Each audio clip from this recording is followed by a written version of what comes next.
Naigsoon ko diha ni Kristo, kaninyo nga naa dinhi ug kaninyo nga nagsubay niining atong live streaming atol sa ikalimang adlaw sa atong novena pahinungod sa atong mahal nga Birhen sa Remedios. Tingali ang uban kanato dinhi nga edad-edaran na, nakaabot siguro mo atong mga panahon nga giisip ninyo nga idolo silang Sharon Cuneta ug silang Nora Honor or dili ba si Vilma Santos. Di ba naaman ay grupo, naaman ay mga Sharonian, na ay mga Noranian, na ay mga Vilmanian. Ugali ang uban kaninyo mag-away pagani mo.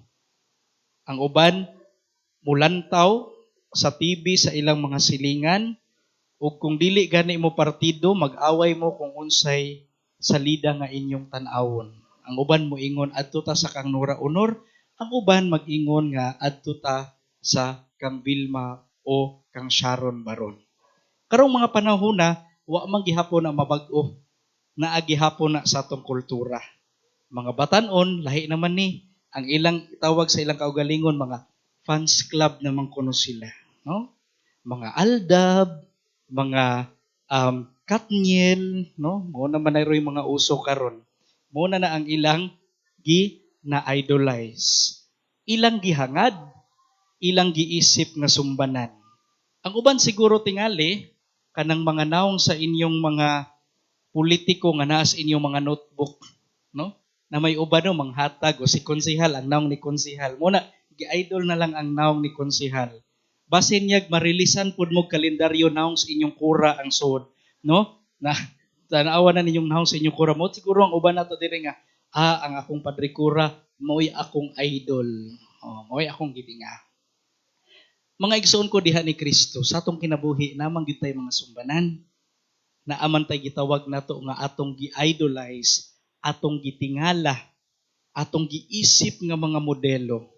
Ug nangandoy ta nga unta pod mahimo tang murag sila. Makubitaw sa atong unang pagbasa, mahitungod sa Mesiyas, naagyod ang pangutana, kanus amang gyud ni maabot ang atong gipangandoy. Kanus maabot ang atong gipangandoy nga Mesiyas, ang atong gipangandoy nga maoy magluwas kanato. Naana dinha. Unya, nindot sad kaayo ang atong ebanghelyo nga dadunggan. Mahitungod pod ni Juan nga magbubunyag, anak ni Zacarias. Nindot kaayo ang pagsaysay sa pagpangalan kang Juan. Kay di ba si Zacarias na amang manto. Unya, nindot kaayo ang dialogo sa paryente ni Zacarias o kang Zacarias o Isabel. Ang mga paryente nangutana, Zacarias ba atong ipangalan ni ining bataa? Nitubag una si Isabel, ayaw, Juan ang iyang ngalan. Unya, gisigundahan pag yun ning Zacarias, Juan ang iyang ngalan. Nya unsa may nisunod nga pangutana sa mga paryente, nganong Juan man ang ipangalan o dili Zacarias? Nga unta, ang Zacarias maumay mas angay kay maumay naa sa atong mga kaparintihan. Ug wala po'y Juan nga ngalan sa atong mga paryente. Ngano kahaingon ana ang ilang panghuna-huna, no? Because alang ni ining mga tawhana, kining mga naa sa panahon ni Isabel ug ni Zacarias, kung magngalan gani kag bata, naagyud na sa mga kaparintihan ang pangalan or dili ba kaha sa mga ginikanan kay maumay ilang isipon nga sulundon sa maong bata. Maoy ilang isipon nga sumbanan sa maong bata. Ang ilang ginikanan o ang ilang mga kaparyentihan maoy himuon nilang modelo. Mauto nga nahibong ang mga paryente ni Zacarias nganong wala sa ilang kaparintihan ang maong pangalan nga Juan. Maubitaw sa katapusan sa pagbasa sa ebanghelyo, ang mga paryente nangutana, unsa kaha ang kaugmaon ni ining bataa?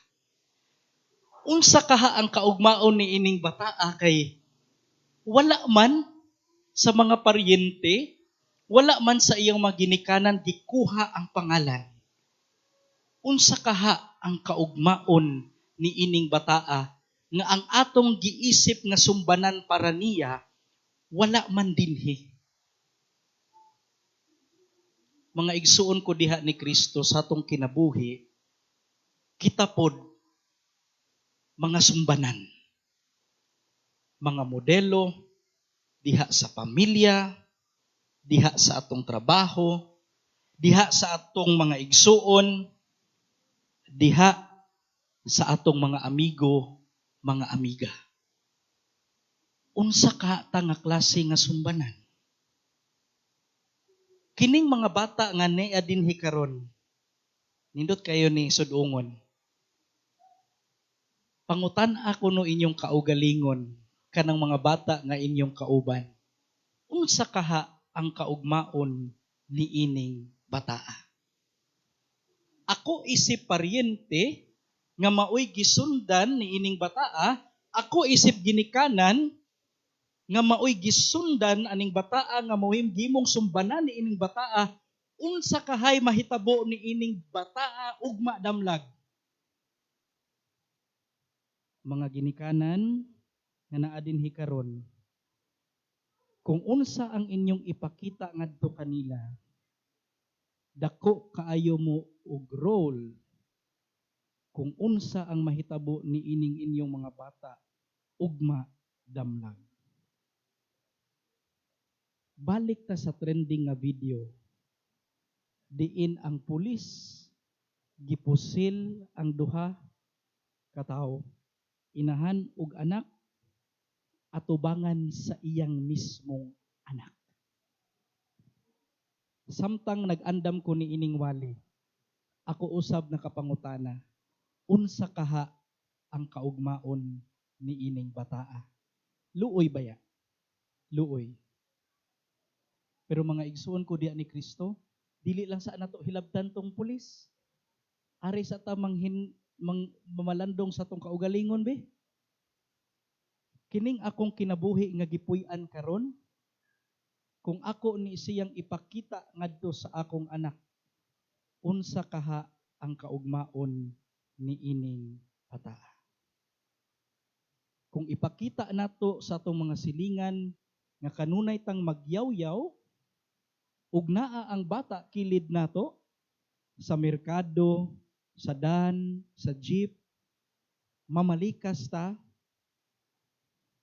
for sure, makatunan sa bata. Kung giunsa nato paghatag ang tradisyon, kanang pag-amin, kanang mga nindot nga pulong, kanang muingon tag maayong buntag, or kanang iniglingkod nato sa kananan, nga aduna tay gamay nga manners diha sa kananan, kung unsay makita sa bata, maupod na ang ilang sundon. Mga igsuon ko diha ni Kristo, dili na ta kinahanglan og mangandoy pa, maghinuklog pa kung unsay kaugmaon ni ining mga bata. Kanina lang mismong kinabuhi nga atong gipuy-an karon, kanang ilang makita sa adlaw-adlaw, panahon nga kita nangaon, panahon nga kita magtan-og TV, panahon nga kita musturya, maybe 50 to 80% maupod na ang mahitabo ni ining bataa. That is why dako kaayo ug tabang ang mga ginikanan sa pormasyon sa mga bata. Sa atong pagpadayon ni ining santos nga misa, Virgen de los Remedios. Remedios meaning tambal, remedy, kaayuhan. Kita mismo, kita ang kaayuhan sa atong mga anak. Kita ang kaayuhan sa usat-usa. Kay kita man mga sumbanan, hinaot kitang isip mga sumbanan, kaayuhan pod ngadto sa uban. Nan mga igsoon ko diya ni Kristo.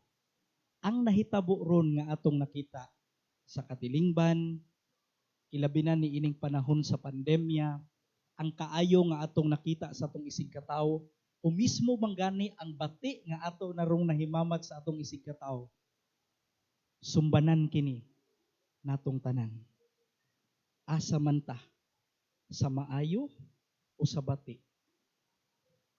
Ug karon pa lang sa atong mga anak, kung ginahantang nga mahimong hapsay, maimong hiluna ang ilang future, mo sakripisyo pud ta sa atong kaugalingon aron kita maningkamot nga ang atong matudlo kanila ang maayo gayud.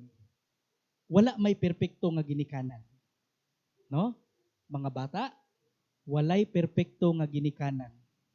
Ang importante lang nga ang atong mga ginikanan naningkamot nga makahatag nato sa unsay maayo. Unsay nindot ug unsa ang gugma nga magsakripisyo. Gugma nga mopakita og gugma ug dili kalagot. Gugma nga mopakita og kaluoy ug dili kasagmuyo. Amen.